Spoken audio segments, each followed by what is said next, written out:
Thank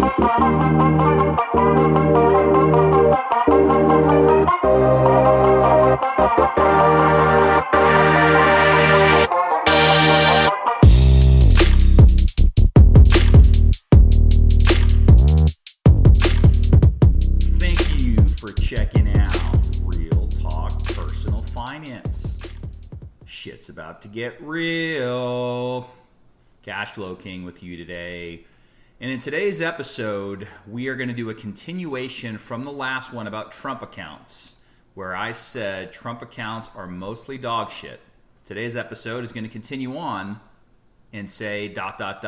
unless you want your kid to retire rich. Trump accounts revisited. All right, before we get into today's show, thank you to everybody for listening to Real Talk Personal Finance. We really appreciate it. For our premium subscribers, I am planning on working on the newsletter this weekend. I've asked Cube Crusher if he's going to do it, and he's too busy working out and eating ice cream in Vegas, so I guess it's on me again. But we'll have that cranked out to you shortly.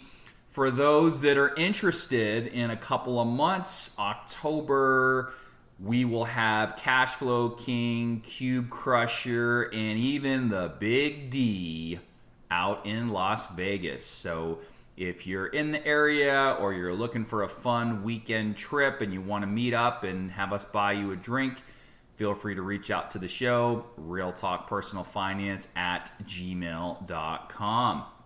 All right. So let's go ahead and get right into it here. I did quite a bit of thinking after the last podcast. In fact, shortly after that, I think it was the same day actually, I came across an article that talked about a different way to think about and potentially utilize Trump accounts. And so I thought back to this and thought, all right, how are most people going to look at this from a decision standpoint? And how are the quote unquote personal finance geeks, if you will, potentially going to look at this? Because everybody has an angle for everything and everybody thinks about things differently. So if you aren't sure about Trump accounts, what they are and how they work, please go back and listen to the last episode where I said Trump accounts are mostly dog shit. And by the way, I still believe that to be true for the vast majority of people. And when I say that, I'm saying that through the lens of and in the context of viewing the Trump accounts as a potential alternative to other types of investments for the short to mid-term. Okay? I still stand by the fact that I believe Trump accounts are mostly dog shit in that instance compared to other things depending on what the goals are. So for example, if we're talking about college planning, then generally speaking, a 529 plan might be a better option. If we're talking about maximum flexibility with minimal tax implications, we might be talking about a taxable brokerage account. If we're looking for both of those things, we might do both of those accounts. And the Trump account simply may not come into play other than for those, obviously, that have the $1,000 of seed money, depending on if you have a new child that's born within those time frames, if your employer is going to put in money for your kid, things like that. But as far as self-funding them, or I think what they're calling it now, private funding of these accounts, is if you have $1 in finite resources, which we all essentially have finite resources to a certain extent, I don't think this is the place to put the money for short to midterm needs. However, one thing I've been thinking about that really makes a lot of sense to me, and since the last show, I've been on a couple of different webinars and read some different articles and talked to a couple of my buddies in the industry, and I'm like, maybe there's a different way to think about this. And the more I hear about these Trump accounts, I've heard on many occasions people refer to them as, well, they're pretty much a traditional IRA. And I'll be the first to tell you, I don't get overly excited about traditional IRAs, generally speaking, especially if you're looking for younger folks. However, when you put your planning hat on and you really think about making some magic happen, I actually think that this is something for the right individuals that have the resources to do so. You can absolutely set your kid up for the future, pretty much for life. And we're going to go through a couple of hypothetical numbers here by using the accounts in the right way.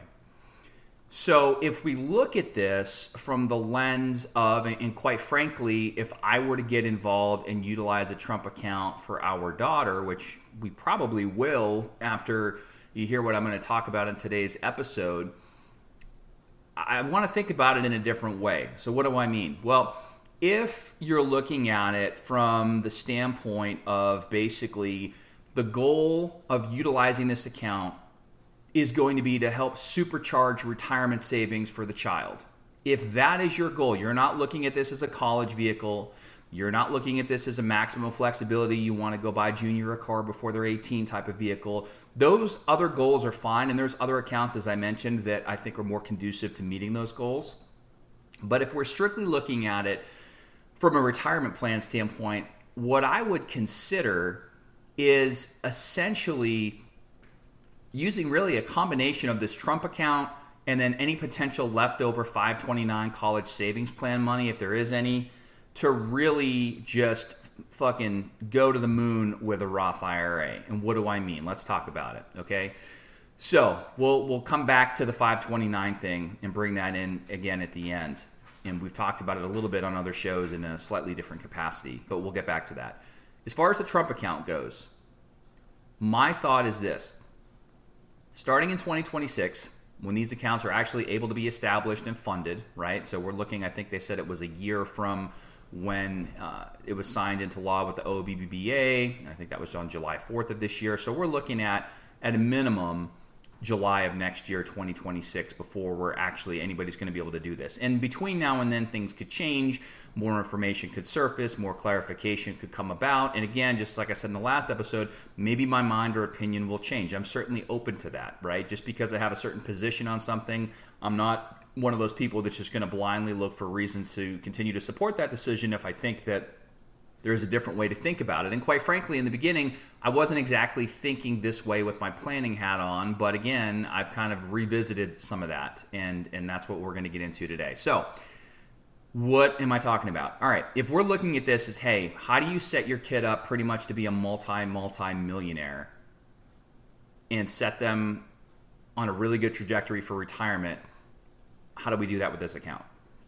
Prior to these Trump accounts coming out, really, the way to supercharge that for the child would be, okay, well, when they have earned income and they're working part-time, they can set up a Roth IRA. And if they have leftover money from the 529 plan and you do the 529 to Roth IRA rollover thing, which basically has some limitations because it's subject to the annual contribution limits, so on and so forth, that's also a way to help get some funds into that account. But as far as directly funding and contributing the Roth IRA, the child has to have earned income, right? And that's still true. However, these Trump accounts allow money to go in pretty much since the kid is born without any earned income requirements. In other words, they don't have to go to work and get a paycheck for you to put some fucking money in this thing. Now, the limit, again, annually is only that $5,000, but that's not nothing. Right? You can do $5,000 a year until the kiddo is 18, and then your contributions basically stop. So here's what I'm considering, and unless something changes that I'm not thinking of or that hasn't come to surface yet, this is probably what I'll end up doing for this particular type of account. Open it in 2026. Max fund that fucker at $5,000 a year for 18 years. And of course, as you remember, hopefully from the last episode, it has to be invested in, low-cost vehicles, under 10 basis points, stock-type funds, yada, yada, yada. All that's fine, okay? $5,000 a year for the first 18 years, money gets invested. And then when the child turns 18, you would then begin having them do strategic partial Roth conversions, similar to what a lot of people do in the traditional retirement sense. You got pre-tax money, for example, in a traditional IRA, and you ultimately want to wave the magic wand and get it over to the tax-free Roth bucket. There are ways to strategically do that. It's beyond the scope of this particular podcast, but we've talked about it, or at least alluded to it on previous episodes on different topics, and I'm sure we'll talk about it at some point again. But that's the idea here, is you're going to be putting money in. You're not going to get a deduction for that, so those are non-deductible contributions to these Trump accounts, right? But the money in there is going to grow tax deferred. So hopefully you're going to have some growth. You're going to have some gains. You're going to have some earnings in the account. That's all tax deferred. And then when they turn 18, it functions like a traditional IRA.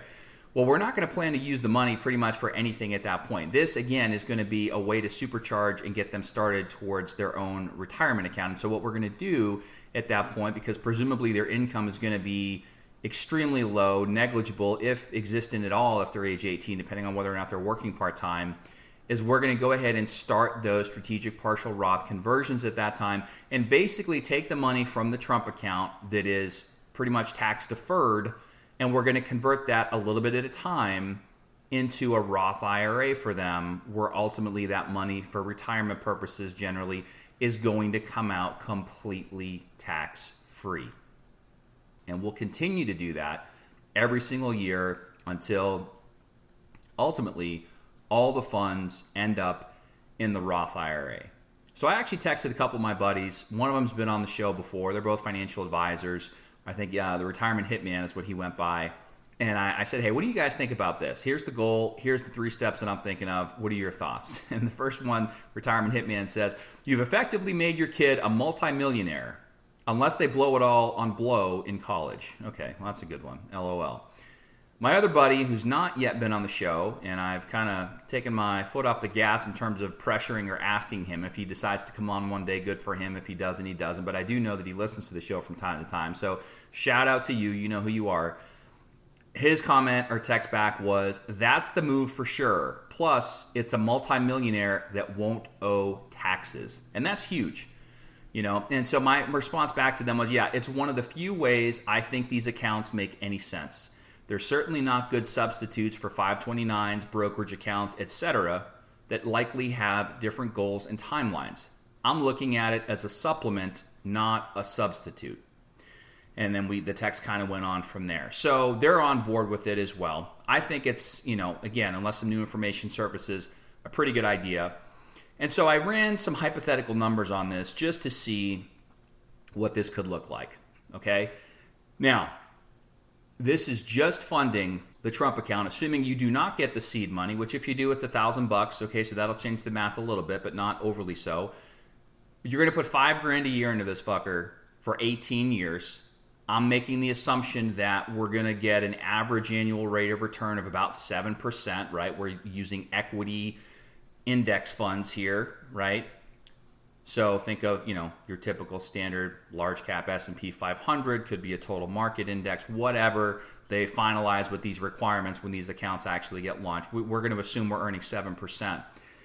If we did that, at the end of 18 years, depending on how we do and under this assumption, we would have roughly $170,000 in this Trump account.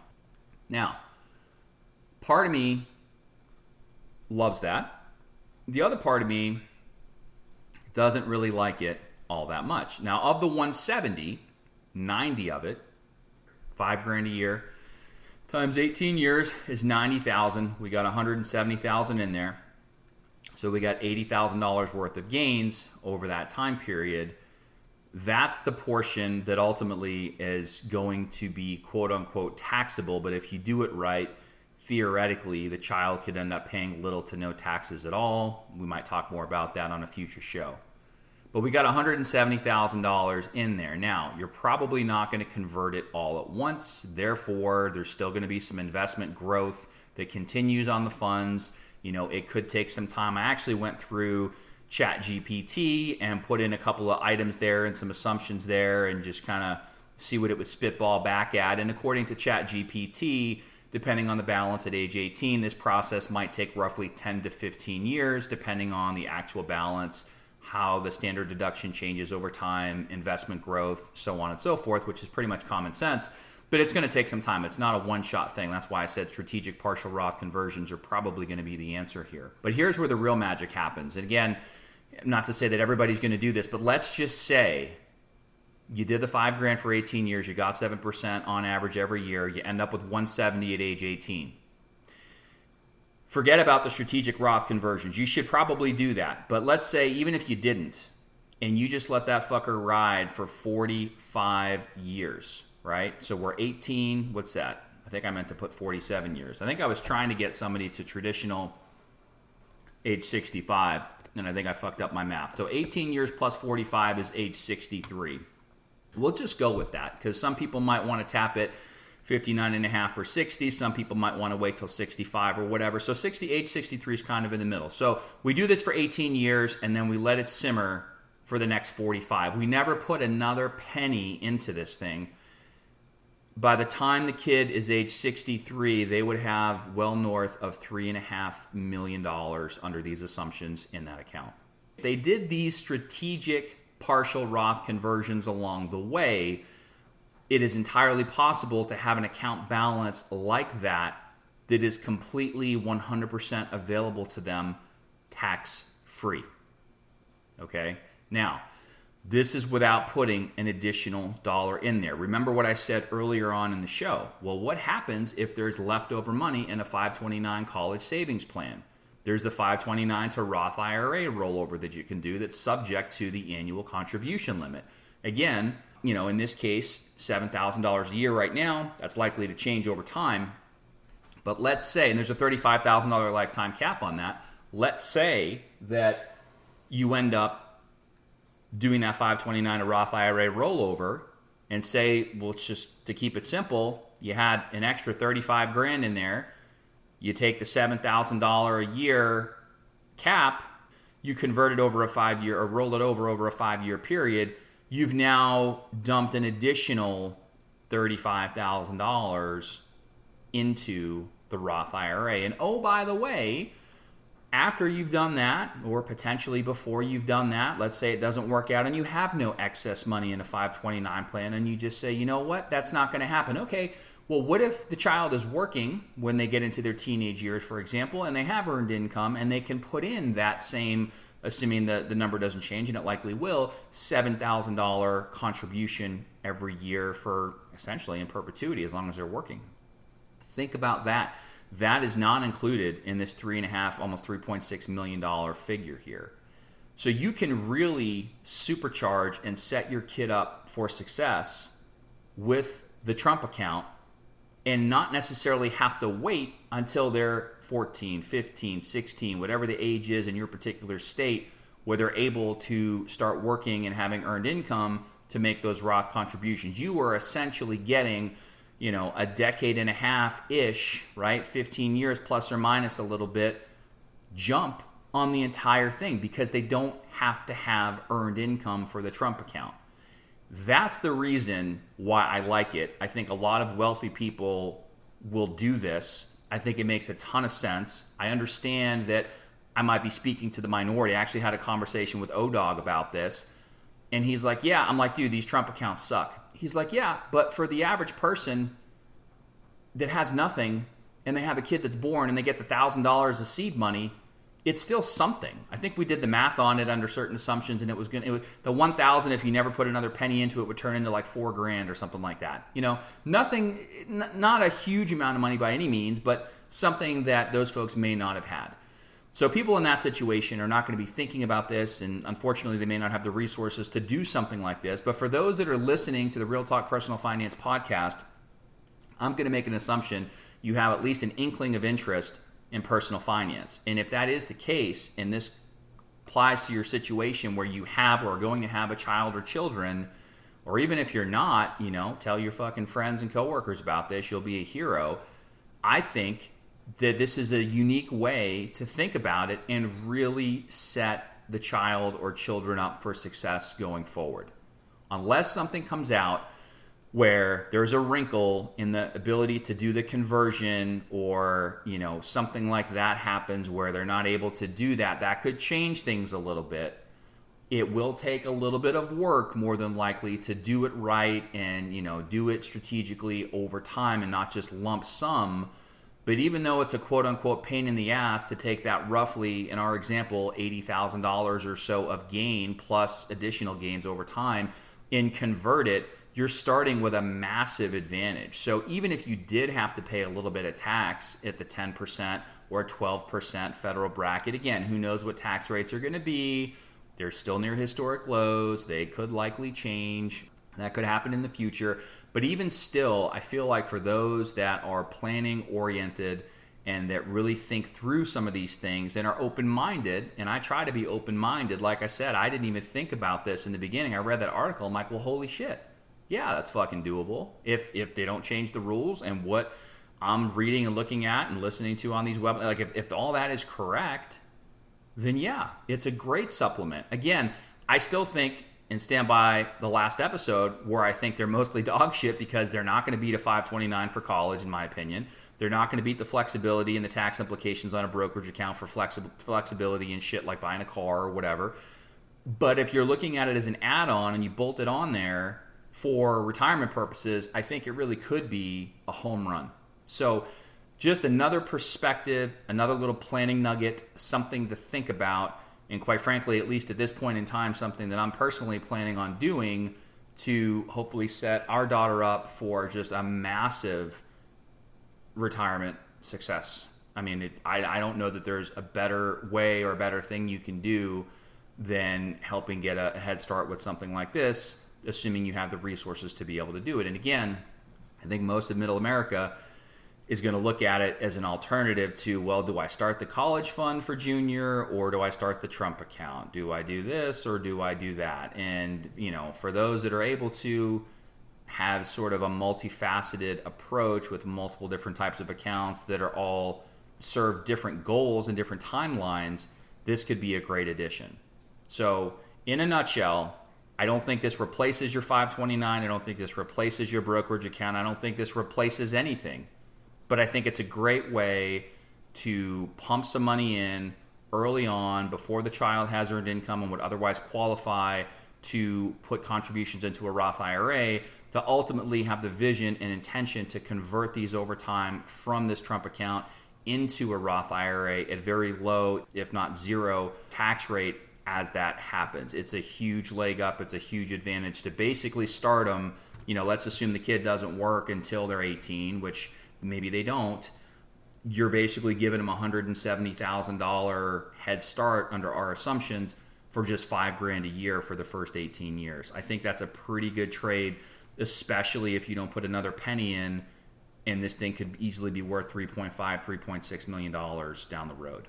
That's all I got for today. Just wanted to put that out there, get you guys thinking. I think this is something to be somewhat excited about, especially if it fits your situation. If you have any questions or feedback or comments, feel free to contact the show. You can use the text feature in the show notes. You can send an email to realtalkpersonalfinance@gmail.com.